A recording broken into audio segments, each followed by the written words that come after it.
दोनों नेत्रों को बंद करेंगे, रीढ़ की हड्डी को थोड़ा सा सीधा करेंगे और परम पिता परमात्मा का स्मरण। ओम नमः सिद्धेभ्यः।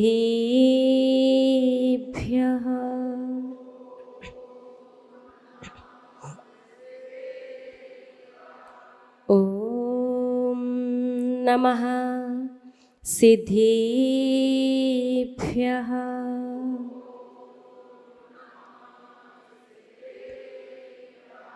ओम नमः सिद्धेभ्यः।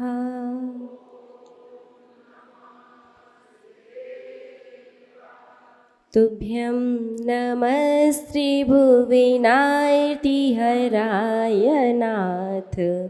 तुभ्यं नमः क्षितितलामलभूषणाय। तुभ्यं नमस्ते जगताः परमेश्वराय। तुभ्यं नमो जिनेभवोदधिशोषणाय। तुभ्यं नमो जिनेभवोदधिशोषणाय। जय बोलिए त्रकालवर्ती त्रैलोक्य पूज्य विश्वाराध्य पंच परमेश्वरी भागवाहिनी की। आदि ब्रह्मा आदिम तीर्थंकर वृषभ देव श्री आदिनाथ भगवानी की। अष्टम तीर्थंकर श्री चंदा प्रभु भगवानी की। श्री अरिष्ट नेमिनाथ भगवानी की। विश्व वंदनीय भगवान महावीर स्वामी की।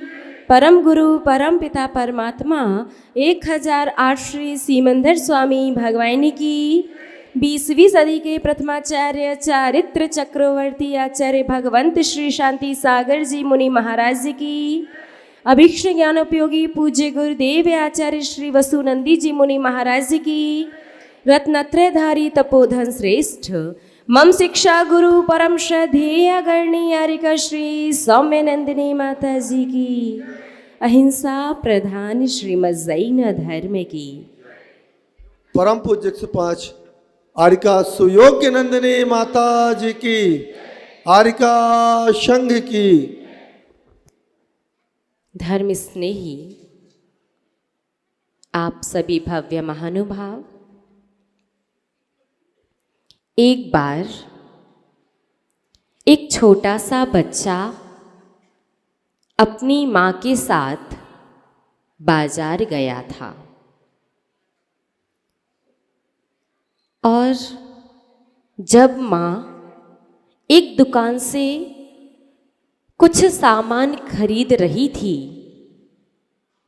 उस समय बच्चा बार बार उसी दुकान पर रखे हुए एक चॉकलेट के डिब्बे को देख रहा था।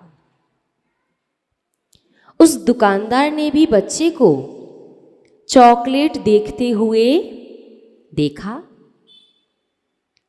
तो दुकानदार समझ गया कि बच्चे को चाहिए है। तो बच्चा था छोटा सा। दुकानदार ने कहा कि आपको चॉकलेट चाहिए तो आप ले लो, मेरी तरफ से आपको फ्री में। बच्चे ने नहीं ली, लेकिन पुनः वो डिब्बे को देखने लगा।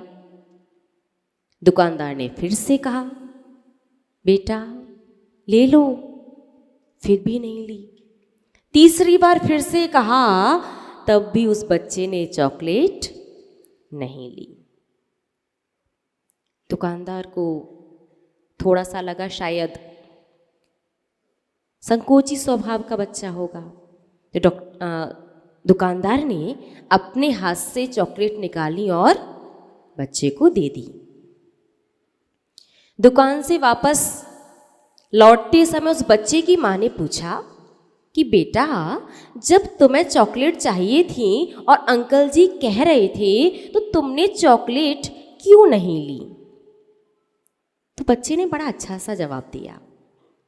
बच्चे ने कहा देखो माँ, मेरे छोटे छोटे से हाथ हैं, अगर मैं उस डिब्बे में से चॉकलेट लेता तो तो 2-4 आती, और अंकल जी ने दी तो मेरे दोनों हाथों में चॉकलेट है और दोनों पॉकेट में भी चॉकलेट ही है। तो हम पूछना चाहते हैं कि क्या आप उस बच्चे से भी कम समझदार हैं क्या? वो बच्चा इतना जानता है कि मेरे छोटे छोटे से हाथ, ज़्यादा से ज़्यादा मैं कितनी चॉकलेट लूँगा, 2, 4 या 6, और अंकल जी का इतना बड़ा हाथ, एक मुट्ठी भर के भी देंगे तो दोनों हाथों के साथ साथ पॉकेट भी चॉकलेट से भर जाएंगी। और आप लोग देखिए अपने आप को त्रिलोकी नाथ के सामने जाते हैं, जिनकी स्तुति, जिनकी वंदना, जिनका आदर, जिनकी विनय आपको तीनों लोकों का राज्य दे सकता है, उनके सामने जाकर के क्या कहते भगवान जी? दुकान ठीक नहीं चल रही, अच्छी चला दो। बच्चे पढ़ने में कमजोर हैं, उन्हें बुद्धिमान बना दो। बच्चे अपने भविष्य को लेकर के चिंतित हैं, या जॉब के लिए, बिजनेस के लिए प्रयास कर रहे हैं, तो उनका प्रयास सफल करवा दो। यदि ऐसी भावना व्यक्त करते हैं तो निश्चित रूप से उस बच्चे से भी कम समझदार है। अरे भगवान के सामने जब भी जाओ तो भिखारी बन करके मत जाओ, भक्त बन करके जाओ।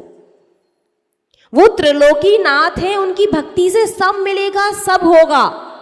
यहां तक कि आप भगवान भी बन जाओगे तो जिनकी भक्ति आपको भगवान बना सकती है, क्या उनकी भक्ति से आपको सांसारिक वस्तुएं नहीं मिलेंगी? सब कुछ मिलेगा, लेकिन मांगना नहीं है। बस आप तो निकांक्षित भाव से बिना किसी आकांक्षा के भगवान की भक्ति कीजिए, उनकी भक्ति से सब कुछ स्वतः आपको मिल जाएगा। और उनकी भक्ति से मिलेगा तो भरपूर मिलेगा, और मांग मांग करके लोगे तो पता नहीं भरा तो कहाँ रहेगा, थोड़ा बहुत तो आ ही जाएगा। तो आज से बिल्कुल मन में संकल्प कर लो, जीवन में कोई भी, कैसी भी, कितनी बड़ी समस्या क्यों ना आ जाए, कभी भगवान से ये नहीं कहेंगे कि भगवान मेरा काम कर दो। हाँ, जब आप अपने जीवन में बहुत ज़्यादा निराशा से घिर जाओ, जब नकारात्मकता आपको चारों ओर से घेर ले और आप हर किसी से परेशान हो जाओ, तो उस समय आप अपने मन की बात तो भगवान से कह सकते हो। जैसे यदि व्यापार सही नहीं चल रहा, बहुत ज़्यादा घाटा हो रहा है, तो आप भगवान से ऐसे कह सकते हो। कैसे? कि भगवान जी आजकल है ना व्यापार ठीक नहीं चल रहा, और व्यापार ठीक नहीं चल रहा तो मन में विकल्प बहुत आते हैं, और मन में विकल्प आते हैं ना तो आपके पास मन नहीं लगता। देखो, मैं ये नहीं कह रहा मेरा व्यापार अच्छा चले, मैं तो चाहता हूँ कि जब मैं आपके दर्शन करूँ, जब मैं आपके पास आऊँ तो मेरा मन आपके पास लगे। अब कैसे लगेगा वो? समझ जाओ, आप सर्वज्ञ हो, सबका सब कुछ जानते। बात समझ में आई? कहने का तरीका है, ये भी कह के आपने छोड़ा कुछ नहीं है। जो कहना चाहते थे सब कह दिया, बस तरीका बदल दिया, तो अब आपको पुण्य बंद होगा और आपका काम भी जल्दी हो जाएगा। और वहीं आप कहो कि भगवान जी ऐसा नहीं हो रहा, ऐसा कर दो। सांसारिक सुख सुविधाएं मांगोगे तो सांसारिक सुख सुविधाओं के माध्यम से आप पाप करते हैं, तो पाप का बंद होगा, और जरूरी भी नहीं है कि आपका काम हो ही जाए। अब ध्यान रखोगे, भगवान से कभी कहना भी हो तो कैसे कहोगे? भगवान जी आज सिर में बहुत दर्द हो रहा था, इतना दर्द था कि मंदिर तक आने का मन नहीं कर रहा। बस हम तो इतना चाहते हैं कि कभी भी हमारे मन में ये विकल्प ना आए कि हमें मंदिर नहीं जाना। बाकी आप देख लो, ठीक है ना? समझ गए? बोलिए ना, समझ गए ना?